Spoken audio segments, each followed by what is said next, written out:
Hello and welcome to Read Through the Word. Today is Wednesday, October 23rd, and I'm so glad to have you here with us today. I hope you are doing well.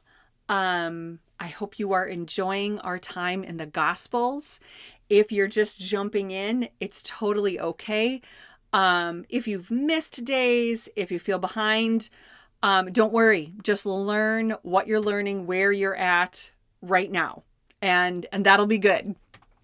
It's about learning. It's not about checking I know that a lot of us probably like to check boxes off our list, and sometimes that works and sometimes it doesn't. So don't let yourself be discouraged by that. Just keep learning every day in whatever way you can. So today we are talking about Jesus coming to Jerusalem for Passover. And so we're getting closer to the time period where everything's going to change. Our verse today is Mark 11:11. So Jesus came to Jerusalem and went into the temple. After looking around carefully at everything, he left because it was late in the afternoon. Then he returned to Bethany with the 12 disciples. So let's talk a little bit about what's happening here. We know that Jesus comes into Jerusalem to the temple. He on a donkey. And it's interesting that there are definitely, as we read it, definitely signs that this was like, there are multiple things that were going on here. Signs of giving like messianic clues here. And that is very possible. And people might absolutely have understood that. Some people definitely did.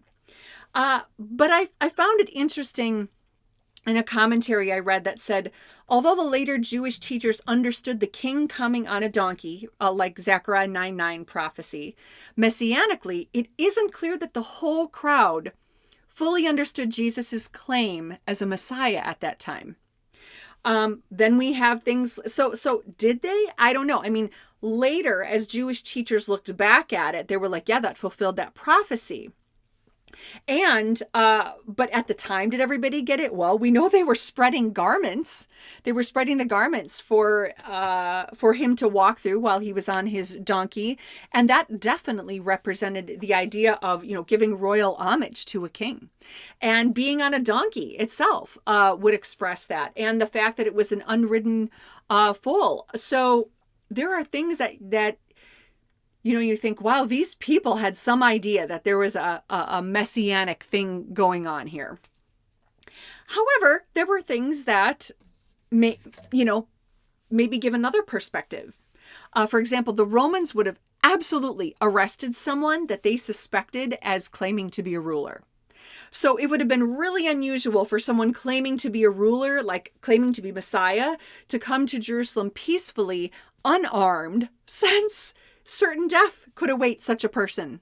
If the Romans really felt like Jesus was claiming, like a messianic title, it would not have gone well for him. So it's just really interesting to think about both perspectives and to just understand there was a lot going on there. And we don't fully understand what people thought. We can see perspectives of both. It was, again, kind of like a lesson I think I had talked about last week when Jesus said to Peter, who do you say that I am? And people are still trying to figure him out. So there could be a lot going on in this situation. And they shouted, Hoshana, which means, oh, save, which comes from Psalm 118, verses 25 and 26, part of the Hallel. And that was a regular song sung at the Passover.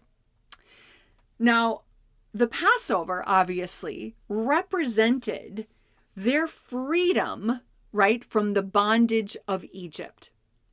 So as they're getting ready to celebrate this, they're also thinking, the hope for freedom from, the Romans, from earthly oppression. So their hopes for the restoration of this Davidic kingdom would have been running very high at this time of year. And that would have been in their minds. That would have absolutely been on their minds. They're, oh, save, bring us a Messiah, bring us freedom from our oppressors. So that's definitely on the minds of people. And here's this man who's been healing people, who's been making claims in some instances. And so people are wondering and maybe hoping that Jesus is indeed going to be the Messiah that they're looking for. So interesting that to remember too, that although the Passover, they would have eaten the Passover in Jerusalem, Jesus and his disciples, but we know that he stayed in Bethany during this time, which is about 3 kilometers east of Jerusalem. So there's a lot of walking, going back and forth each day, right? So each day he's staying in Bethany, and then they're walking into Jerusalem. Bethany was, again, 3 kilometers east of Jerusalem on the southeastern slope of the Mount of Olives. The Mount of Olives rose to a height of about 2,700 feet, which was about 200 feet higher than Mount Zion. So there was a magnificent view of the city and the temple from there. So that's kind of the picture of where we're at with Jesus coming into Jerusalem at this time. And I think it's interesting what he does when he gets there after he rides the donkey. Also important to note, the ancient workday in ancient times began at sunrise, okay? Very early. So it was a long day. And then the evening offering in the temple was more like afternoon, around 3 p.m. was the evening offering. Morning was 9 a.m., evening was 3 p.m. They called it evening, like I said, it was really more like afternoon. People normally wanted to be home as it got closer to dark. So when it says late, it doesn't necessarily mean late like it's getting dark in the evening. It probably more means late like the afternoon sacrifice has happened at 3, and the activity in the temple was really winding down for the day.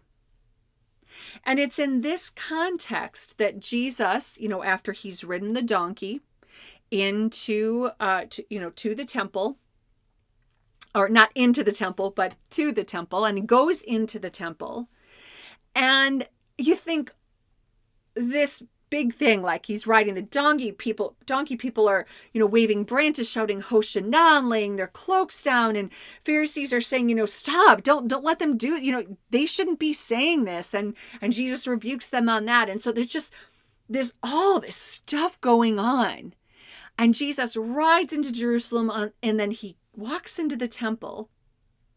And things are it's late. Things are definitely dying down. There's not as much activity going on as in the temple. And what does Jesus do? It says he went into the temple and looked around carefully at everything and left because it was getting late. And I thought, what was Jesus thinking about when he was looking carefully at everything? Again, the sacrifice was probably over. It was getting late. What was he looking at? What was he looking carefully at? Was he looking for someone, at something?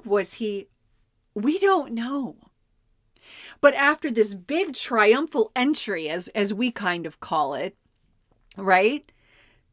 Kind of culminates in Jesus walking around the temple carefully and just looking around, or walking around the temple and carefully looking around. And you wonder, what was he thinking? And I do think that it's interesting because Jesus probably knew, right? He knew that the world was going to drastically change in just a short time. Just days away from a major shift, really, in the world. And I wonder what he was thinking at that moment, knowing what was coming. knowing what his disciples would experience, how they would respond, how the people would respond. A Messiah wasn't supposed to die. That's not what they were looking for.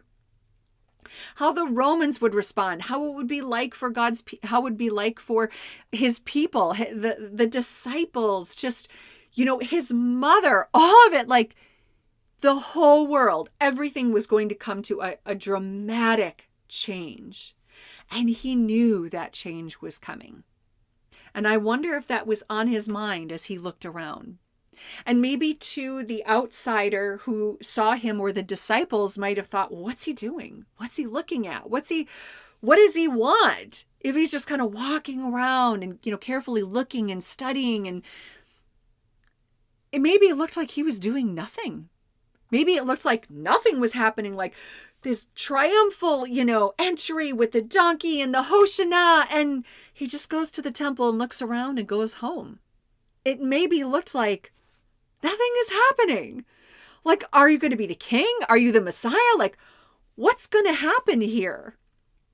And maybe it looked like nothing was happening. We surely know, though, don't we, that is not what was going on. There were so many things happening in that moment and at that time. But not everybody saw that, and not everybody realized that. And I think about that. It is very easy for me to get discouraged when it looks like Jesus is doing nothing. Or when it looks like all these things are finally maybe coming into place and then nothing. It doesn't move forward. Things don't move forward. Things don't fit together. Things don't happen as I think that they're going to happen.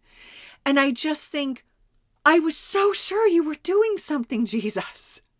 I was so sure that you were putting the pieces to the puzzle together in a way that finally brought me to a place that I understood, or that made sense, or that brought me to the next level of healing, or to just something that I've been praying for, or something. And how many times have I just thought, why does it look like you're not doing anything, Jesus? And I think just like this story, I want to keep this picture in my head of this amazing entrance into Jerusalem, and then this quiet, just looking around the temple. It looks like nothing's happening. But wow, do we know something's absolutely going on behind the scenes. And so next time that we're tempted to see all the good around us, or see a stall in our plans, or a stall in what we thought was going to happen in our lives, we can look around and instead of thinking, Jesus is doing nothing. Remember, Jesus is always doing something. He's always working behind the scenes. He's always thinking of working for your greatest good. He's always with you. He never leaves you in the times that you're waiting patiently for an answer to prayer. Jesus is always doing something. Thanks for joining us here today, friends, on Read Through the Word. We'll see you next time.